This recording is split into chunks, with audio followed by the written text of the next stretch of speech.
Hey everyone, Red Spot Eliminator here. Last week I made a video about dermatologists and why I find them to be untrustworthy when it comes to psoriasis.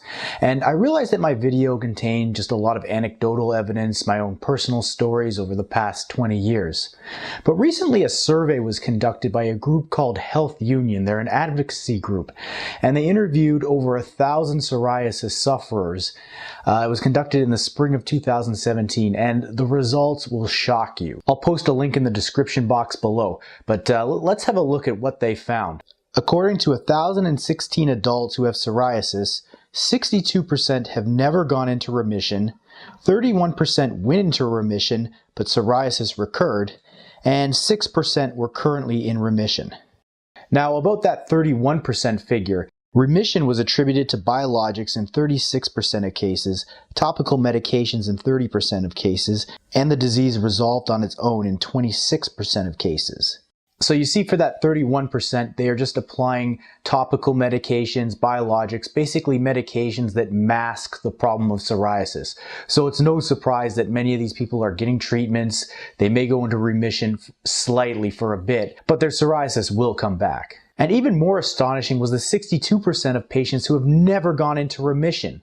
So if you add up those two figures together, only 6% of people under care from either a dermatologist or a physician is in remission.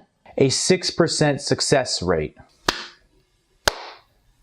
That's pretty terrible, and it confirms what I've always suspected about dermatologists, but it gets worse. 47% were started on a prescription medication within a month of diagnosis, with methotrexate being the leading traditional systemic medication for trial and usage. Now, for those who don't know, methotrexate is an immune system suppressant with a long list of dangerous side effects.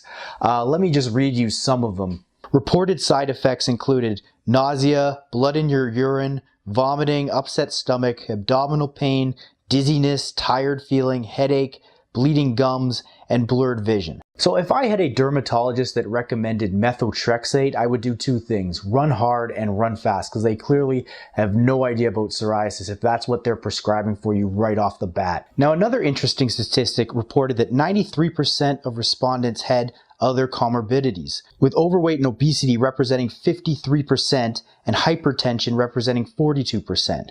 Now, if a person has psoriasis and obese, one of the best recommendations you can make is to get exercise. I did this in a previous video. It showed that decreased psoriasis was linked with a decreased body mass index. Furthermore, a plant-based diet would definitely help. According to A Plant-Based Diet and Hypertension, quote, first-line therapies for all stages of hypertension include exercise and weight loss. However, results from one small cross-sectional study suggest that a plant-based diet is the more important intervention.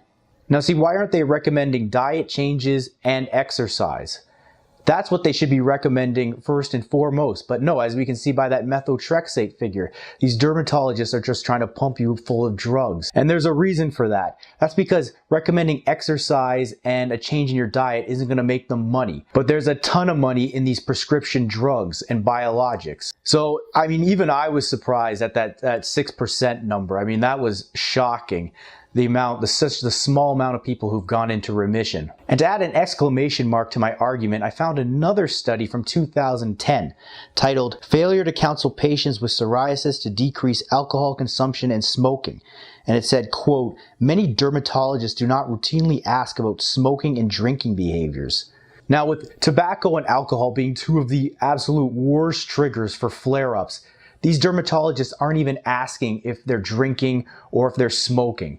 I mean, that's pretty pathetic. Well, let me know what you think in the comments section below. Also, be sure to like and subscribe. You can also follow me on Twitter and flame.io. Until next time, take care.